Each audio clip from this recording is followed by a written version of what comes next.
Hi dear, welcome everybody to IIT JEE classes of IT and Guide. ठीक है, सबसे पहले आज हम लोग जो है स्ट्रेट लाइन के ऊपर एक बहुत इंपॉर्टेंट आर्टिकल है, pair of straight line, not the pair of straight line and equation of the family of the lines, उसको डिस्कस करेंगे। पेयर ऑफ स्ट्रेट लाइन बाद में करेंगे। We will do equation of the family of lines first, और उसके बाद एक चीज है, मैं अपने बारे में आप लोग को बता देता हूँ थोड़ा सा इंस्टीट्यूट के बारे में है। We have institute we take online classes. यहाँ पे आपके पास ऑनलाइन क्लासेस होती हैं, 1-to-1 क्लासेस हैं। क्लास 11 में आप तब भी आप ज्वाइन कर सकते हैं, क्लास 12 में तब भी आप ज्वाइन कर सकते हैं, आप पास आउट है तब भी ज्वाइन कर सकते हैं। We have 1-to-1 class, batches में भी होते हैं। We have different kind of batches according to your requirement. जैसी आपकी रिक्वायरमेंट है उस हिसाब से आप क्लासेस ज्वाइन कर सकते हैं। वी हैव मेनी क्लास है। अब वो क्लास के बारे में शॉर्ट में आपको बता दे रहा हूँ। एक लाइट प्लान होता है, एक प्रीमियम होता है, एक सुपर प्रीमियम होता है। व्हाट इज द डिफरेंस, इन सब में क्या डिफरेंस है, किस तरह के प्लान है, किसके लिए कौन सा प्लान बेटर रहेगा, है? ये सब चीजें आप जो है कस्टमर सपोर्ट से बात करके डिस्कस कर सकते हैं। दूसरी बात ये है कि मैं अपने बारे में बता दूं कि मैंने बीटेक करा हुआ आईआईटी कानपुर से, और आईआईटी कानपुर से बीटेक करने के बाद लास्ट 27 ईयर से जो है मैं आईआईटी जेईई के बच्चों को प्रिपरेशन करा रहा हूँ, और सबका रिजल्ट बहुत अच्छा आता है, कोई परेशानी नहीं आती है। मैथमेटिक्स में उनको कोई प्रॉब्लम कभी आती ही नहीं है। लेकिन बस यही है कि आपसे ये रिक्वेस्ट है कि इसके जो कॉन्सेप्ट हैं, तरीके हैं, मेथड हैं, जो भी कहिए, उसको ध्यान से समझिए, उसकी प्रैक्टिस करिए। प्रैक्टिस कर करके एक दिन आपको ऐसा लगेगा कि मैथ जो है जेईई में मुश्किल नहीं होता है। कभी मुश्किल नहीं है। लेकिन फ्रॉम द वेरी बिगनिंग, एकदम डे वन से आपको जो है बहुत राइट डायरेक्शन में मूव करना होता है। तो आज हम लोग डिस्कस करने जा रहे हैं फैमिली ऑफ द लाइन्स के बारे में। ये इंपॉर्टेंट आर्टिकल भी है, अच्छा आर्टिकल भी है, और इसमें अच्छे कॉन्सेप्ट्स हैं। इसको ध्यान से करने वाली चीजें हैं। तो लेट्स स्टार्ट है। उससे पहले सबसे पहले ये बता दूंगा equation of a line parallel to a given line. मेरे पास एक क्वेश्चन दे रखी है, that is line, that is ax plus by plus c to be 0। We are given a line, एक लाइन ये दे रखी है, and we need to find equation of a line which is parallel to the given line. Okay.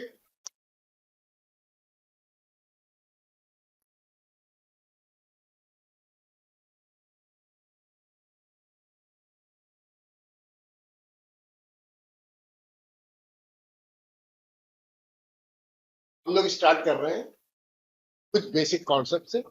Equation of a line parallel to a given line.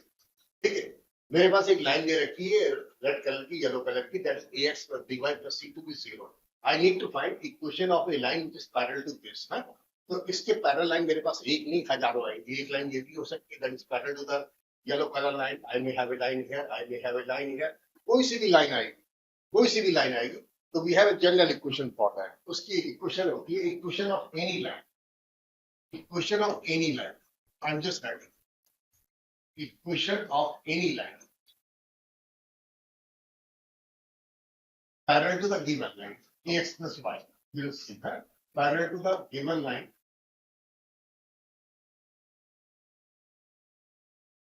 ax plus by plus c to be 0. ठीक है, just a minute.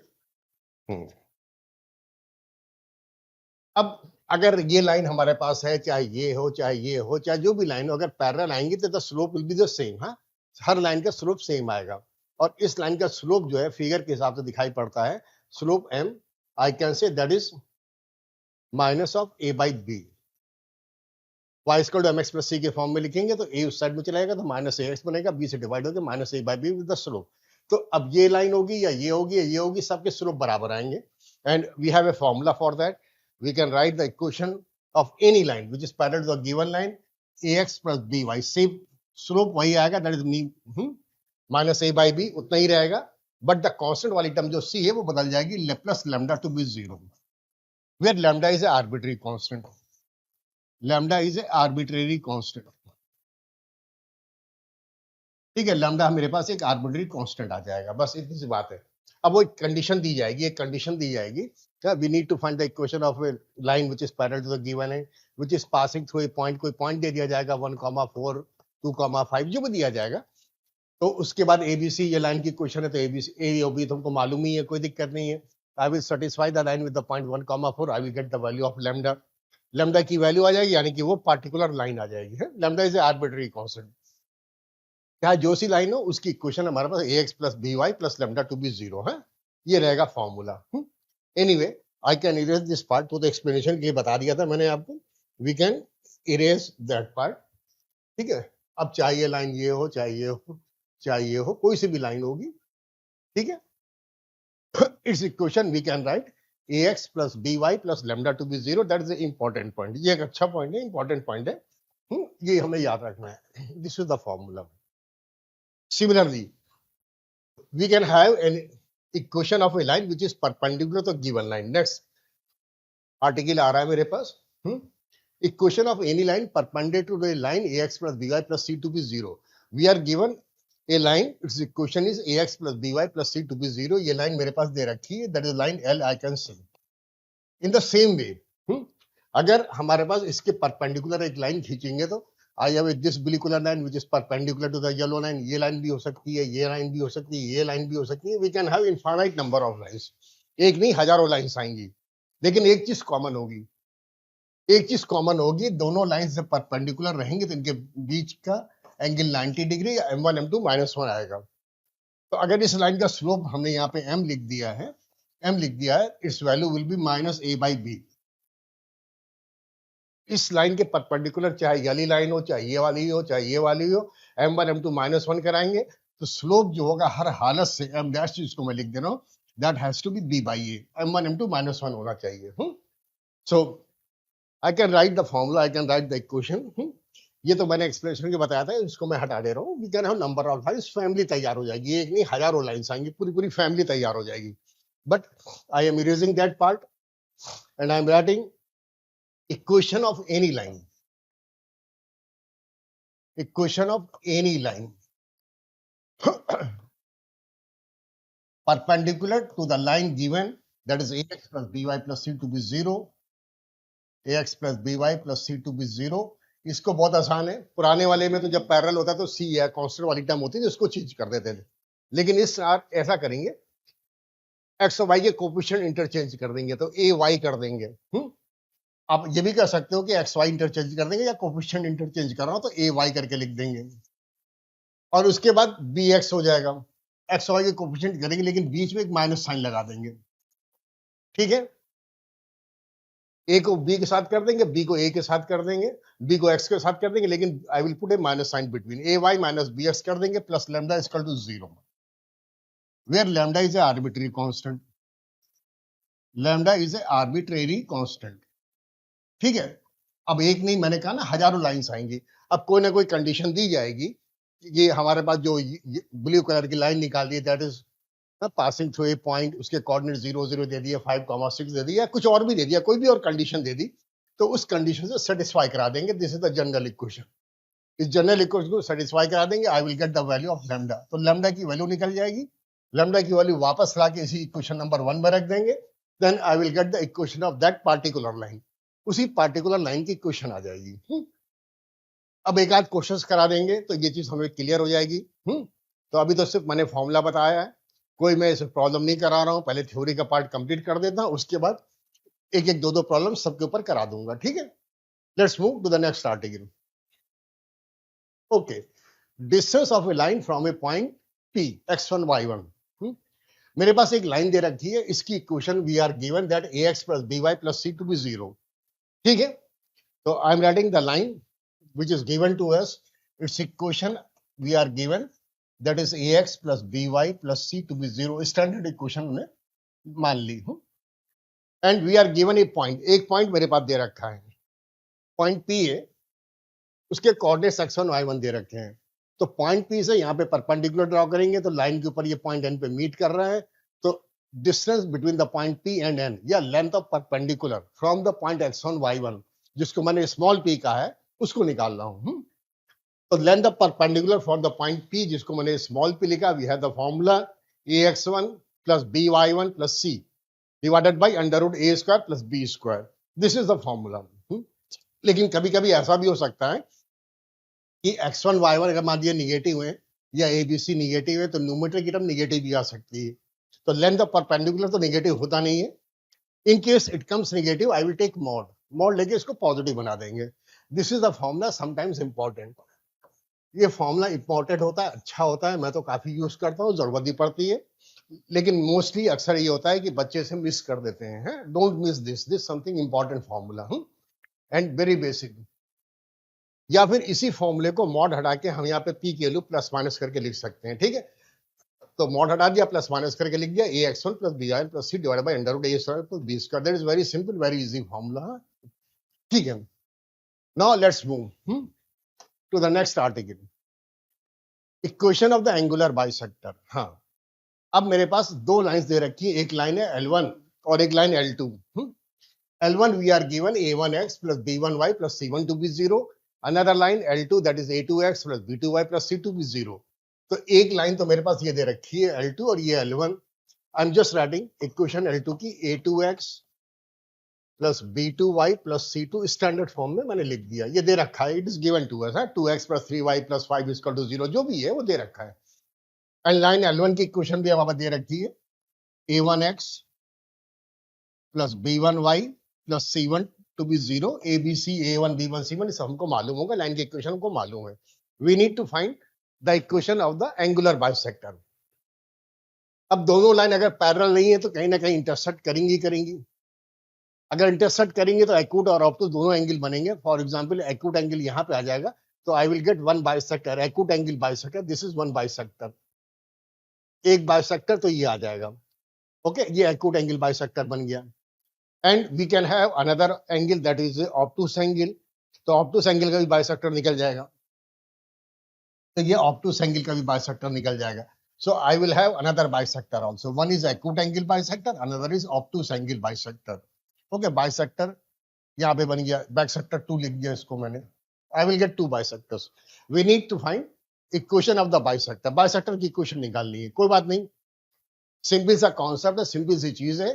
For example मैं पहले bisector पे कोई भी point लूंगा, variable point ले लूंगा P, इसके क्वार्टर्स मैंने x, y ले लिए। तो पॉइंट P x, y से L2 के ऊपर जो परपेंडिकुलर पड़ेगा, लेंथ ऑफ परपेंडिकुलर, और इसके ऊपर लेंथ ऑफ परपेंडिकुलर सेम आ जाएंगी। तो पॉइंट P से जिसको हमने x, y लिया, वेरिएबल पॉइंट है, ये मूव कर रहा होगा आगे पीछे कहीं भी जाएगा, यहाँ पे भी होगा, उस टाइम पे भी दिस डिस्टेंस बराबर आ जाएंगे, सब बराबर आएंगे, है ना। So I am going to write the locus of the point P। Point P का लोकस लिखने जा रहा हूँ, पॉइंट P का locus, so that the distance from the two lines are equal. तो पॉइंट P का लोकस की हमारे पास दोनों लाइन से डिस्टेंस बराबर है, basically that is a bisector, equation of bisector. तो इक्वेशन ऑफ बाइसेक्टर लिखने जा रहा हूँ। Length of perpendicular x, y से पहली लाइन पे फॉर्मूला जाएगा a1x plus b1y plus c1 divided by under root a square plus b square है। तो ये हमने लेंथ ऑफ परपेंडिकुलर मान लिया, फॉर एग्जांपल p1 करके लिखा है, इसको p2 लिख रहे हैं, L2 में तो p2 लिख देते हैं, इसको p1 लिख देते हैं। तो ये लेफ्ट साइड लिखी, लेंथ ऑफ परपेंडिकुलर p1 है, that is on the first line. Point X Y से दूसरी लाइन के ऊपर L2 के ऊपर length of perpendicular a2x plus b2y plus c2 under root a square plus b square आ जाएगा, दैट इज p2। फॉर्मूला लिख दिया, फॉर्मूले के अंदर प्लस माइनस होता है। हमारे पास a1 b1 c1 a2 b2 c2 सब न्यूमेरिक वैल्यू दे रखी होगी। यहाँ पे 2x 3y plus 5 under root कुछ आ जाएगा, यहाँ पे 4x 5y 7 डिवाइडेड बाई कुछ आ जाएगा। एक बार प्लस साइन लेके क्रॉस मल्टीप्लाई कर लेंगे, I will get a relation between x and y। वो लीनियर इक्वेशन आएगी, क्वाड्रेटिक नहीं आएगी, ये तो स्ट्रेट लाइन होगी, पहली बात। फिर प्लस साइन लेके सॉल्व कर लेंगे, I will get an equation in x and y, that is the one bisector.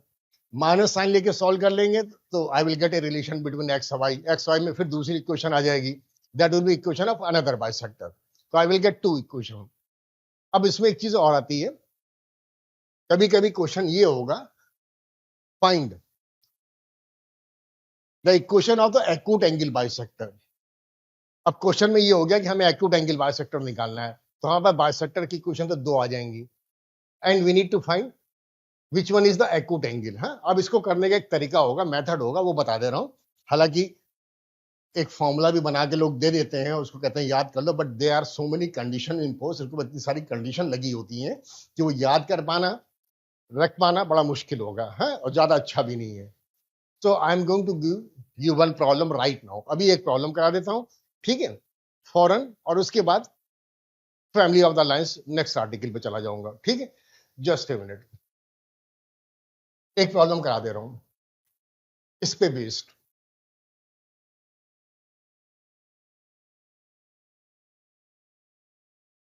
कोशिश यही करूंगा, प्रॉब्लम ऐसी दूंगा कि जिसमें कैलकुलेशन ज्यादा ना इन्वॉल्व हो, बट कुछ करा भी नहीं जा सकता है। I am giving you one problem, एक प्रॉब्लम करा रहा हूं। तरीका बता दूंगा कैसे हमारे पास एक्यूट एंगल बाइसेक्टर और ऑब्टूस एंगल बाइसेक्टर दोनों को अलग करा जाएगा। Okay, find equation of acute angle bisector. Acute angle bisector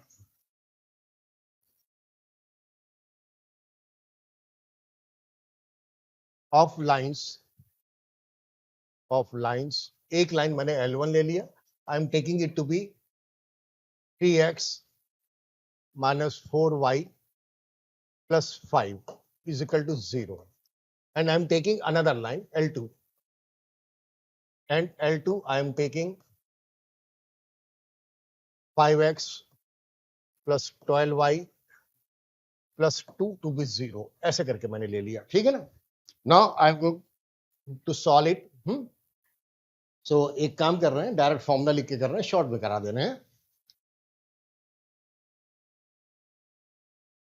I am writing equation of the bisector. अब ये बाइसेक्टर है, एक्यूट है या ऑब्टूस है, ये मुझको नहीं मालूम है, तो आई can right equation of bisector. अभी मैंने फॉर्मूला बताया है, वो मैं यूज कर रहा हूं, बाइसेक्टर या पॉइंट एक्स वाई होगा, उससे पहली लाइन पे length of perpendicular, I am going to make the length of perpendicular on the second line.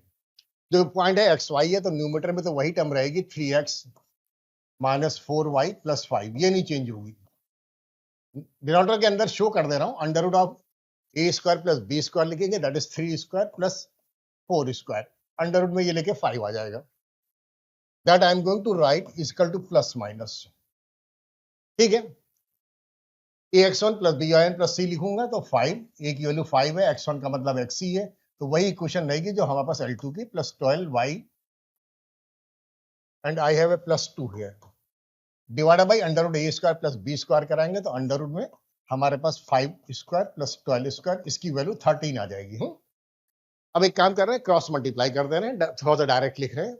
So I M cross multiplying, उधर से हमारे पास 13 आ जाएगा, और न्यूमेटर में 3x minus 4y plus 5 लिखा हुआ है, that I can say that is plus minus, और इस साइड से 5 आ जाएगा, और 5x plus 12y plus 2 ये लिखा हुआ है। Now I am solving this equation by taking positive sign, plus sign लेके इक्वेशन लिखने जा रहा हूं। I am taking positive value, तो 13 इंटू 39 बनेगा, यहाँ पे 25 बनेगा, 39 माइनस 25 करा देंगे तो 39 माइनस 25 14 आ जाएगा। आई विल गेट 14x। y का कोफिशिएंट रख रहा हूं, यहां से माइनस में 52 आ जाएगा, वहां से 60 आएगा, माइनस 52 और 60, 52 और 60 दैट इज 112, माइनस में 112y है। देख ले रहा हूं, फिर से चेक कर ले रहा हूं, 39 minus 25, I am going to get 14, minus 52 रहेगा, इधर ट्रांसफर करेंगे तो 60 से माइनस 60 बनेगा, ओके 112, और उसके बाद हमें कांस्टेंट वाली टर्म लिख दे रहे हैं, 13 इंटू 5 65, 65 माइनस 10 बन जाएगा, तो 55 to be 0। This is the my answer, that is the equation of one bisector. अब ये एक्यूट एंगल बाइसेक्टर या ऑब्टूस एंगल बाइसेक्टर है, that I don't know, that is equation of one bisector, एक bisector है, बस इतना मुझको मालूम है।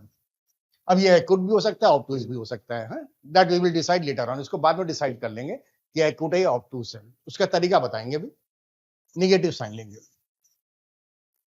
If I take negative sign तो इधर से हमारे पास 25 बनेगा, इधर 39, 39 प्लस 25 कराएंगे तो आ जाएगा 64x, ठीक है। अच्छा, y वाला टर्म लिखेंगे, निगेटिव साइन ले रहे हैं तो माइनस 60 रहेगा, इधर आगे प्लस 60 बनेगा, 60 माइनस 52 यानी कि प्लस में 8y बन जाएगा, 60 minus 52 plus 8y. Okay 13 into 5 65 रहेगा और प्लस में 10 आ जाएगा तो प्लस में 75 बन जाएगा. That is equal to 0. That is equation of another bisector. Equation of another bisector. Of another bisector. अच्छा ठीक है. अब जो कॉन्सेप्ट हम यूज करने जा रहे हैं वो बताने जा रहा हूं. हाँ, we need to decide out of these two. एक तो हमारे पास एक्यूट एंगल आएगा, दूसरा ऑब्टूस एंगल आ जाएगा. है एक चीज और बता दे रहा हूं, अभी थ्योरी में नहीं बताया था, यहाँ पे अभी से कंफर्म करा दूंगा. अभी कंफर्म करा देता हूं, जस्ट ए मिनट. ठीक है. अब एक क्लास 8th 9th 10th में आपने पढ़ा भी होगा कि ये जो बाइसेक्टर होते हैं, इक्वेशन नंबर 1 इक्वेशन 2, एक एक्यूट एंगल एक ऑब्टूस एंगल बाइसेक्टर है जो भी है. तो we are having two bisector.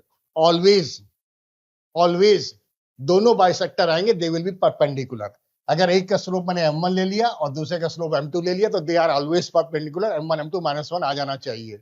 अगर आपने सही किया होगा तो अपने आप आएगा. तो bisector are always perpendicular. I will check it, then I will proceed. Bisector are always, angular bisector से मैं मतलब है, are always perpendicular. और always perpendicular. अब इस कॉन्सेप्ट यूज करेंगे. m1 m2 -1 आना चाहिए. अब देखता हूं आ रहा है कि नहीं आ रहा, अभी चेक करता हूं. Okay, we have this. अब एक काम कर रहे हैं, पहले वाले बाइसेक्टर का स्लोप m1 मान ले रहे हैं थोड़ी देर के लिए. m1 मान ले रहे हैं तो y equal to mx plus c के फॉर्म में लिखेंगे. तो I am going its slope to be 14 divided by 112. Okay, I can cancel with 7. 7 से जाएगा ये 2 आ जाएगा, 7 से जाएगा तो 1 आ जाएगा, बाई 16 बेसिकली 8 आ जाएगा, 1/8. तो value of m1 I am getting 1/8. अब दूसरे का स्लोप 8 आ जाना चाहिए, तो m1 m2 -1 आ जाना चाहिए, और वो दिखाई भी पड़ रहा है. अब दूसरी वाली बाइसेक्टर का जो स्लोप निकालेंगे m2. Okay, 64 will go on that side और 8 से डिवाइड कर देंगे तो -8 आ जाएगा. ठीक है. तो m1 की वैल्यू तो 1/8 आ गई, m2 की वैल्यू -8 आ गई. I have got m1 m2 -1. m1 m2 -1 आ गया तो that means bisector are perpendicular, और जो होना चाहिए तो वो हो गया. बाइसेक्टर्स आर परपेंडिकुलर, दोनों परपेंडिकुलर आ गए. तो that means whatever the equation we have got right now is correct. अब आगे प्रोसीड करते हैं. अब डिसाइड कर लेंगे कौन सा एक्यूट एंगल बाइसेक्टर है, कौन सा ऑब्टूस एंगल बाइसेक्टर है. ठीक, कोई दिक्कत नहीं है. अब इसके लिए एक कॉन्सेप्ट है वो बता दे रहा हूं. ठीक है, जस्ट गोइंग बैक. मेरे पास दो लाइन दे रखी है. कॉन्सेप्ट क्या यूज करने वाले वो बता दे रहा हूं. एक लाइन L1 = 0 ये दे रखी है, एक लाइन मेरे पास L2 = 0 दे रखी है, and we have one more line. एक लाइन और है मेरे पास, है अभी मैंने निकाली है. दो लाइंस निकाली हैं, उसमें से एक एक्यूट एंगल एक ऑब्टूस एंगल है. तो अगर मेरे पास कोई सी भी लाइन है और वो एक्यूट एंगल बाइसेक्टर है या जो भी है, उस टाइम पे ये जो एंगल बनाएगी इससे L2 से या L1 से, किसी से एक से मान लीजिए. ठीक है, ये लाइन हमारे पास L3 या L' करके लिख देता हूं, L3 = 0. तो ये जो एंगल बनेगा हमारे पास थीटा, जो L2 से बनेगा या हमारे पास L1 से बनेगा, that has to be less than 45 degree. 45 degree से कम चाहिए होगा. है I am writing the statement. If अगर ये लाइन L3 इस एक्यूट एंगल बाइसेक्टर या जो भी चीज है एक्यूट एंगल बाइसेक्टर, ये एक्यूट एंगल बाइसेक्टर है, तो एंगल थीटा की वैल्यू हर हालत से जो है 45 डिग्री से कम आ जाएगी. ठीक है, टोटल एंगल तो हमारे पास 2 थीटा बन गया L1 L2 के बीच में, है ना.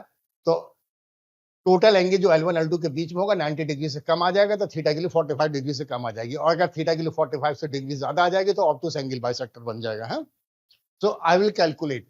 किसी भी तरह से हम एक काम करेंगे, एंगल थीटा यानी कि L2 और L3 के बीच में या L3 या L1 के बीच में किसी एक से निकाल लेंगे, दोनों बराबर ही रहेंगे, किसी एक का निकाल लीजिए. और उसकी वैल्यू अगर 45 डिग्री से कम आ जाएगी then I will say acute angle bisector, otherwise obtuse angle. Just a minute. अब थीटा की वैल्यू 45 डिग्री से कम आएगी तो tan थीटा ले लीजिए, क्योंकि tan की टर्म आएगी. हाँ, तो tan का टर्म कैसे आएगा, angle between the lines, we are the formula that I am going to use. तो tan थीटा की वैल्यू लेस देन 1 आएगी। अगर tan थीटा की वैल्यू लेस देन 1 आ गई, then I will say this line that we have assume is a acute angle bisector. और अगर tan theta की वैल्यू 1 से बड़ी आ जाएगी, then I will say the angle that the line that we have assumed is a obtuse angle bisector. और modify कर रहा हूं, ये मैग्नीट्यूड वाइज होना चाहिए। हाँ, या फॉर्मूले के अंदर भी मैग्नीट्यूड ही होता है। तो मैग्नीट्यूड tan थीटा का जो है वो 1 से कम होना चाहिए अगर एक्यूट एंगल बाइसेक्टर है। I am going to use this concept. इस कॉन्सेप्ट को यूज करके प्रॉब्लम को सॉल्व कर रहा हूं। मेरे पास दो लाइन दे रखी थी L1 L2, you can take any of them, किसी एक को ले लीजिए। और यहाँ पे दो लाइंस आ गई थी, एक एक्यूट एंगल है, दूसरा ऑब्टूस है, किसी एक को ले लीजिए। लेकिन कोशिश ये करिए लाइन वो लीजिए जिसमें कैलकुलेशन कम हो, जिसमें कैलकुलेशन इजी हो। ठीक है, तो लाइन L1 लेंगे ये वाली, तो बेटर रहेगा है। तो इसमें कैलकुलेशन छोटा है, छोटी टर्म है, 3x - 4y + 5 to be 0 that I am writing है। तो I am taking a line L1 3x, let me check, भूल जाएंगे तो दिक्कत आ जाएगी, -4y + 5 -4x + 5 = 0। और उसके बाद I am going to use the formula. अभी से बता दे रहा हूं क्या करने जाऊंगा।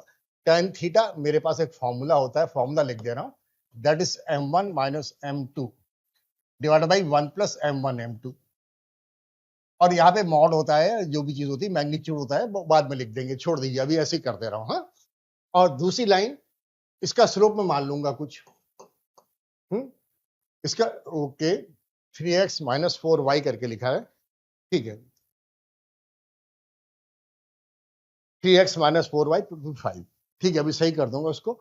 एंड अब यहाँ पे दो इक्वेशन आई है, इनमें से किसी एक का स्लोप ले लेंगे, किसी एक का स्लोप ले लेंगे। ठीक है, अब ये स्लोप एक m2 है मेरे पास -8 में, एक यहाँ पे m1 1/8 है। तो बेटर चॉइस मेरे पास ये रहेगी, ये हमारे पास होल नंबर है, बेटर है ना, तो इसी को मैं ले लूंगा। हालांकि 1/8 से भी कर सकता हूँ, उसमें थोड़ा सा कैलकुलेशन आएगा। ठीक है, so I am taking this line. ठीक है, I am just writing 64x + 8y + 75, 64 8 75, 64x + 8y + 75, ये कांस्टेंट वाली टर्म से कोई फर्क नहीं पड़ेगा, = 0। ये दो लाइन ले रहा हूं। अब पहली वाली को करेक्ट कर दे रहा हूं, that I had written wrong, that is 3x - 4y to be 5। एक लाइन ये दे रखी, एक लाइन मैंने बाइसेक्टर में से निकाल दी, दोनों के बीच का एंगल निकाल लेंगे, फॉर्मूला ये वाला यूज कर देंगे, दैट्स ऑल। ठीक है, अब मैं डायरेक्ट लिख दे रहा हूं, डायरेक्ट लिख दे रहा हूं। So I am writing the value of the tan theta. I am just writing the value of the tan theta m1 - m2। You can take anyone to be m1, anyone to be m2। यहाँ पे slope चलिए लिख ही दे रहा हूं, यहाँ पे m1 ने इसको लिख दिया, that I am going to get 3/4। और इसका स्लोप जो हमने m2 बोल दिया, that is -8। ये मैंने उदाहरण भी लिखा था, वही पुट करने जा रहा हूं। Now I am going to put the value, m1 is 3/4 minus m2 I have got -8, so it will become +8 divided by 1 + m1 m2। 1 m1 m2 कराएंगे तो माइनस में आ जाएगा 3/4 into 8, ऐसे बन रहा है। तो basically what we are getting 32 + 3 35 आ जाएगा न्यूमरेटर में सॉल्व करने के बाद। और डिनोटर के अंदर हमारे पास आएगा 4 - 24, दैट इज -20। ठीक है, तो नेगेटिव आना, तो आने दीजिए, उससे कोई फर्क नहीं पड़ता। तो tan थीटा की वैल्यू सॉल्व करेंगे तो 5 से कट जाएगा 7/4। तो I got tan theta that is -7/4। और बेसिकली जो हमने एंगल निकाल लिया किसी भी लाइन से, वो तो सब सेम ही आने हैं। इसकी जो वैल्यू आ रही है -7/4, मैग्नीट्यूड वाइज लिखेंगे तो tan थीटा का जो मैग्नीट्यूड आ रहा है that is 7/4 and that is greater than 1। 7/4 की वैल्यू 1 से बड़ी आ गई। ठीक है, अच्छा रिजल्ट आ गया, अच्छा रिजल्ट आ गया है। मुझे लग रहा था कि ये रिजल्ट आएगा तो अच्छा रहेगा, और अच्छा हो गया। I got something very good result है। tan थीटा की वैल्यू 7/4 आ गई, that is greater than 1। So I can say जो भी लाइन मैंने ली थी that is a obtuse angle bisector, that means 3x - 4y + 5 = 0 is obtuse angle bisector, that is obtuse angle bisector। ठीक है, अब ये वाला तो ऑब्टूस एंगल बाइसेक्टर आ गया, तो दूसरी लाइन जो बचेगी that will B acute angle bisector. तो दूसरी लाइन मेरे पास जो है उसको मैं लिख दे रहा हूं, just a minute.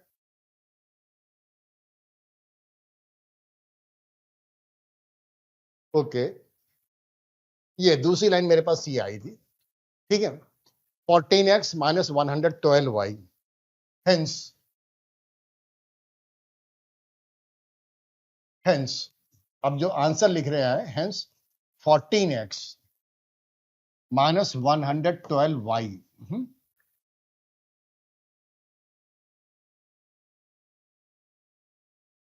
O 14x minus 112 minus 55 to be 0, ठीक है, माइनस 55 टू बी 0, ये लाइन की क्वेश्चन है, is acute angle bisector, acute angle bisector, ये मेरे पास आंसर आ गया, ओके, बाइसेक्टर।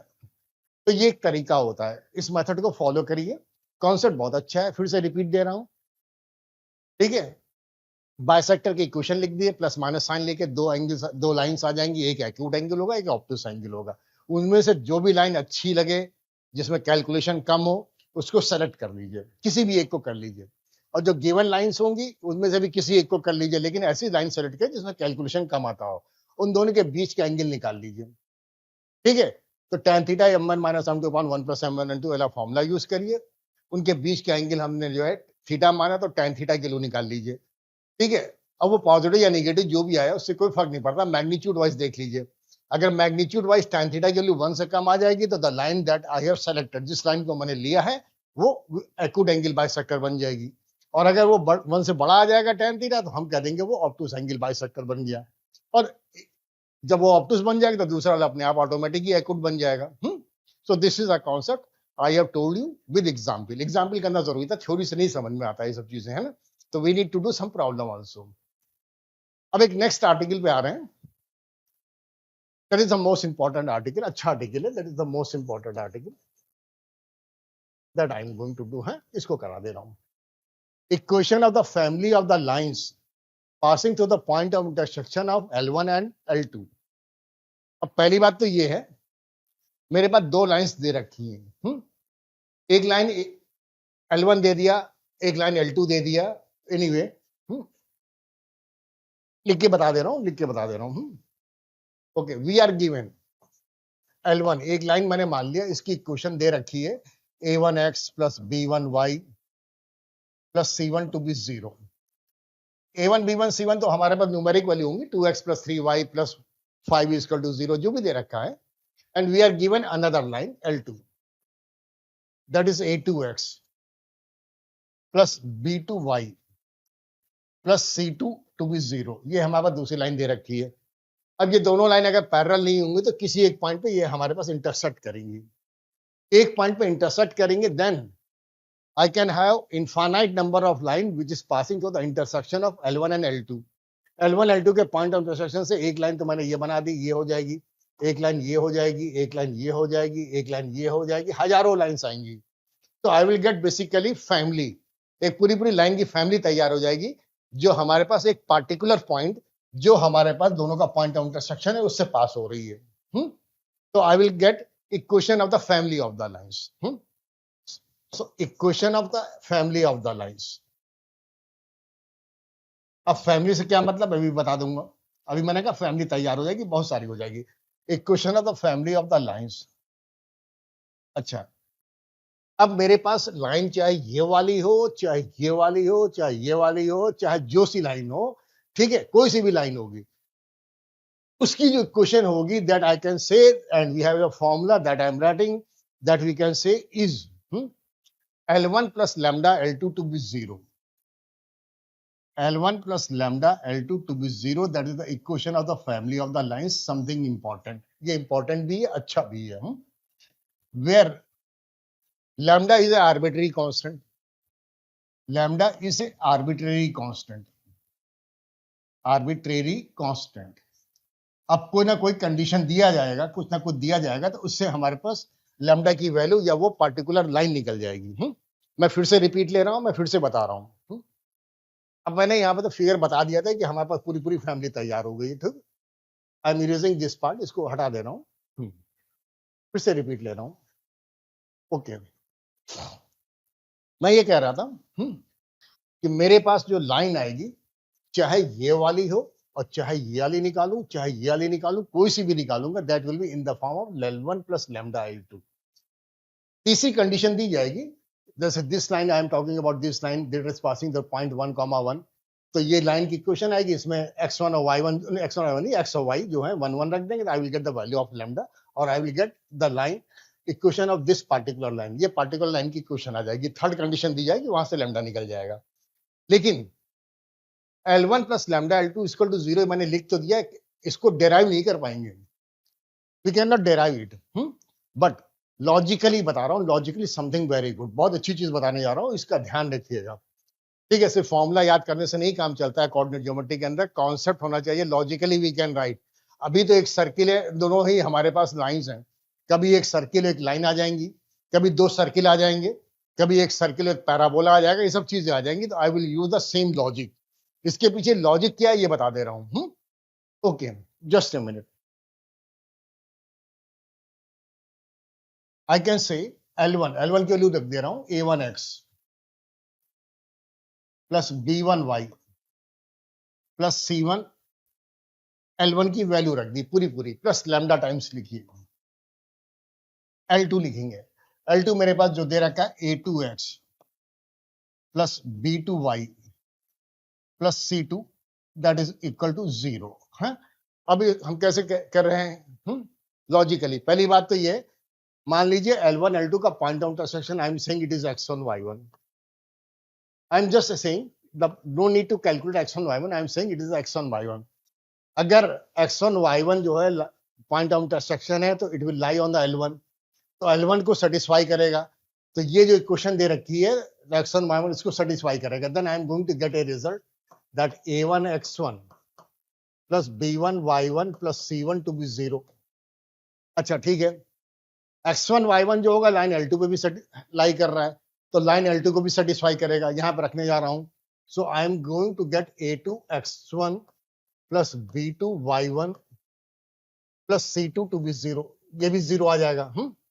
अच्छा, अगर x1 y1 L1 को सेटिस्फाई करता है, L2 को सेटिस्फाई करता है, तो ये इक्वेशन आ जाएंगी। Now let me check whether is satisfy the third one और नॉट।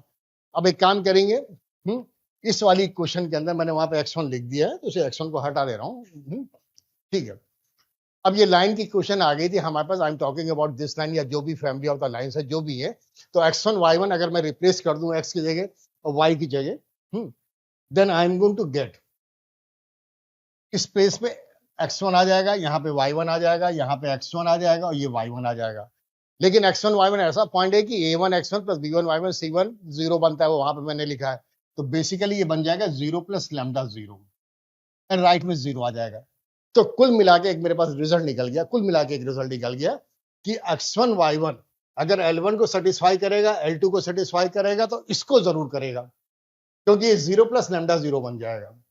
तो x1 y1 अगर L1 को सेटिस्फाई करा, L2 को सेटिस्फाई किया, यानी कि पॉइंट ऑफ इंटरसेक्शन है, तो this line will be equation of a line passing through the point of intersection, logically आ जाएगा। So I am going to erase this part, जो मैंने एक्सप्लेनेशन के बताया उसको मैं हटा दे रहा हूं, ये एक्सप्लेनेशन के बताया, but we need to keep remember. दूसरी चीज एक और है, दूसरी चीज एक और वही बता दे रहा हूं। अब पॉइंट x1 y1 से जो है हमारे पास एक पॉइंट आ गया, पॉइंट ऑफ इंटरसेक्शन आ गया, मैंने मान लिया, मैंने आपकी बात मान ली, तो इस पॉइंट से हमारे पास लाइन नहीं, हमारे पास एक कर्व भी आ सकता है, ये सर्किल भी आ सकता है, कुछ भी आ सकता है। अगर वो सर्किल भी होगा तो भी यहाँ पे सेटिस्फाई हो जाएगा। तो basically I am getting the equation of A curve, एक कर्व की इक्वेशन आ रही है, वो लाइन की इक्वेशन नहीं है, वो अभी तो कर्व की इक्वेशन है which is passing to the point x1 y1। But I am saying, लेकिन मैं कह ये रहा हूं कि ये जो भी इक्वेशन मैंने लिखी है L1 plus lambda L2 that is the equation of a line, ये मैं कह रहा हूं, उसकी कोई वजह है, वजह क्या है ये भी बता दे रहा हूं, ठीक है, वजह क्या है ये भी बता दे रहा हूं। अब ये जो क्वेश्चन बनी थी दैट इज लीनियर, ये क्वेश्चन लीनियर है इन x एंड y, x और y में लीनियर है, तो it will be equation of a line. अगर यहाँ पे कहीं क्वाड्रेटिक होता या y स्क्वायर या x स्क्वायर लिखा होता तो ये हमारे पास सर्किल या पैराबोला कुछ बन जाता, तो we have the y here, so it is linear. Since it is linear, ये भी लिखा दे रहा हूं, since it is linear, that means whatever the curve, whatever the equation we have, that has to be a straight line. Since it is linear, it has to be a straight line, cannot be circle or anything. So it is a straight line, or it is the equation of the straight line, you can say. ठीक है, ये चीज मैंने आपको बता दी. Anyway, बहुत detail में, बहुत कायदे से, बहुत अच्छे तरीके से आपको एक्सप्लेन कर दिया है, कोई डाउट ना रहे. लेकिन मना करता हूं, हमेशा मना करता हूं कि मैथमेटिक्स में कोई भी चीज याद नहीं करिए, याद करना ठीक नहीं होता है, समझिए, है, और उसको कैसे यूज करना है, कहाँ पे यूज करना है, ये चीज आनी चाहिए. तो just a understanding get develop, इस तरह से पढ़िए कि कोई अंडरस्टैंडिंग डेवलप हो जाए, कॉन्सेप्ट क्लियर रहे, बस. याद कुछ नहीं करना है, सब अपने आप याद हो जाएगा. Let's move to the next article. Concurrent lines and the condition for the concurrency.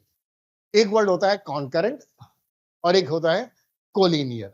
दोनों में अक्सर पीपल गेट कंफ्यूज, पीपल जो है समझ में नहीं आता है कि है. कोलिनियर जो होते हैं वो पॉइंट्स होते हैं, पॉइंट्स एक लाइन में होते हैं, that is called collinear. Concurrent जो होती है वो लाइंस होती हैं. कॉन्करेंट लाइंस का मतलब ये है कि all the line are passing through a particular points. Concurrent line का मतलब यह है कि ऑल लाइंस, जितनी भी लाइंस है, 2 है, 3 है, 10 है, जो है, are passing through a particular point, यानी कि पॉइंट ऑफ इंटरसेक्शन होगा सारी लाइंस का, वो कॉमन होगा. All lines are passing through a particular point, through a particular point और through a single point, you can से.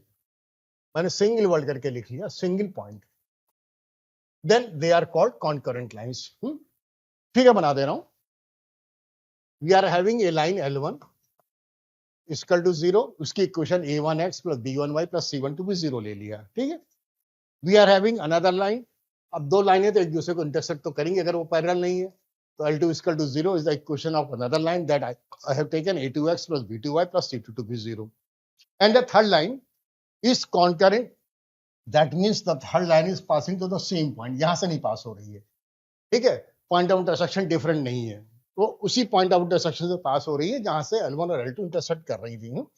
सो I am just writing line L3 that is also passing through this point. I may have many other lines, they are concurrent. ऐसे भी एक line आ सकती है और भी बहुत सारी लाइंस आ सकती है. All these are lines concurrent. है, just all these lines are concurrent. ठीक है. लेकिन अगर मेरे पास ये है 3 लाइंस हैं, तो अगर वो कॉन्करेंट है, यानी कि तीनों लाइन एक पर्टिकुलर पॉइंट ऑफ इंटरसेक्शन से जा रही हैं, तो we have a condition for the concurrency that a1 b1 c1 a2 b2 c2 a3 b3 c2 has to be 0. तो ये कंडीशन है, डिटरमिनेंट जो आएगी a1 b1 c1 की, a2 b2 c2 की और a3 b3 c3 की, that has to be 0. ये भी लॉजिकली आप समझ सकते हैं अगर डिटरमिनेंट की नॉलेज है तो. बता दे रहा हूं, डिराइव नहीं कराऊंगा, बता दे रहा हूं. पुरानी वाली इक्वेशन जो हमने लिखी थी, तो यहाँ पे एक हमारे पास L1 थी, L2 थी, ये L3 ले लिया, तो ये तीनों लाइन कॉन्करेंट है, एक ही पॉइंट से पास हो रही हैं. तो I have got one equation L1 L2 और ये L3 आ गई. तो ये जो तीनों इक्वेशन बनी है, थर्ड इक्वेशन जो है वो फर्स्ट लाइन प्लस कुछ टाइम दूसरी लाइन है. L1 plus lambda L2. First equation, third equation is sum of the first line plus lambda times कुछ टाइम तीसरी इक्वेशन का. तो बेसिकली L1, L2, L3 जो होगा डिपेंडेंट इक्वेशन आएंगी. L3 को जो है कुछ टाइम्स L1 कुछ टाइम्स L2 लिख सकते हैं. अगर ऐसा कर सकते हैं तो ये जो डिटरमिनेंट बनेगा L1, L2, L3 का, दैट हैज टू बी 0. तो वही चीज हमने यहाँ पे लिखी हुई है. तो डिटरमिनेंट की जो वैल्यू आएगी वो 0 होनी चाहिए बस, when they are concurrent. Let's move to the next article. Next article पे जा रहा हूं. Coincident and the parallel lines. दो लाइंस हैं, they may be parallel, they may be coincident. We are given a line, एक line मेरे पास है. We are having a line L1 equal to 0. इसकी इक्वेशन मैंने ले लिया a1x plus b1y plus c12 भी 0. And we have another line L2 equal to 0, that is parallel. L2 equal to 0. तो अभी तो बताया था कि अगर लाइंस पैरेलल हैं तो उसकी जो कंडीशन होती है L1, we have the equation ax plus by plus C1 to be 0 और C कैन बी 0 है, ऐसे करके बता देते हैं, ठीक है, ऐसे लिख दिया। L2 अगर इसके पैरेलल होगी तो इक्वेशन जो L2 की आएगी, L2 की जो आएगी अभी मैंने बताया था, ठीक है, ax प्लस by रहेगा, कांस्टेंट वाली टर्म बदल जाएगी, that I have taken C2। वो लैम्डा लिखा था, यहाँ पे उसको C2 लिख दे रहे हैं, तो ax plus by plus C2 to be 0 अगर पैरेलल है तो, है, ऐसे लिख देंगे, if parallel, if lines are parallel. तो सीधी सी बात है कि a दोनों के कोफिशिएंट हमारे पास जो है x और y के a है, या फिर ऐसा भी कर सकते हैं आप, ऐसा भी कर सकते हैं कि मान लीजिए 2 से मल्टीप्लाई कर दिया, यहाँ पे भी 2 आ जाएगा, ये भी 2 आ जाएगा, ये भी 2 आ जाएगा, तो रेशियो वाइज सेम चाहिए होंगे, है ना। तो a1 by a2 b1 by b2 equal to c1 by c2 होना चाहिए। तो I am going to write it again, once again बता दे रहा हूँ, एक सेकंड है, जस्ट ओके, कोई बात नहीं, अब मैंने इरेज कर दिया। तो ये लाइन L1 है, ये लाइन L2 है, तो दोनों अगर हमारे पास पैरेलल हैं तो x और y के कोफिशिएंट हमारे पास रेशियो वाइज सेम चाहिए होंगे, that I have told you. अब वो इरेज हो गया, अब दोबारा नहीं बना रहा हूँ। a1 by a2 की वैल्यू b1 by b2 आनी चाहिए। I am just writing a1 by b1, this is the condition, a1 by b1 that is a2 by b2 ये होना चाहिए, but it should not be equal to the c1 by c2, ये c1 by c2 नहीं चाहिए होगा। Then lines are parallel.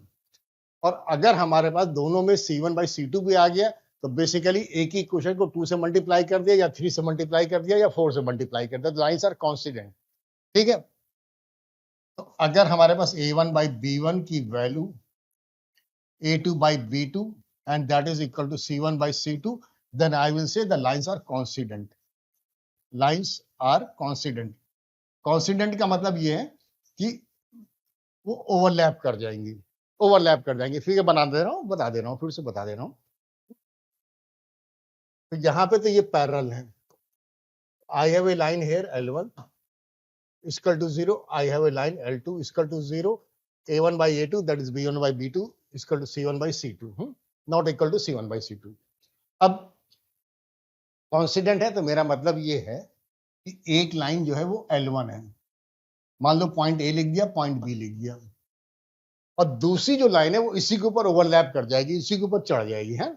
मैंने part of the line खींच दिया, तो दूसरी लाइन जो होगी बेसिकली इसी के ऊपर चढ़ जाएगी, कॉन्साइड कर जाएगी, और ये पॉइंट C लिख दिया, तो दूसरी को हमने मान लिया COD करके लिख दिया, तो AB और CD लाइन दोनों ओवरलैप कर गई, एक के ऊपर चढ़ गई, कॉन्साइड कर गई, तो basically we have the same line, एक ही लाइन है, डिफरेंट लाइन नहीं है। तो जब सीधी सी बात है उस टाइम पे एक ही लाइन है, तो ये इक्वेशन और ये इक्वेशन सेम चाहिए। आप 2 से मल्टीप्लाई कर दिए, 3 से कर दिए, 5 से कर दिए, you should get the second equation. तो A1 by A2, B1 by B2, C1 by C2 बराबर आ जाएंगे, that I am saying. So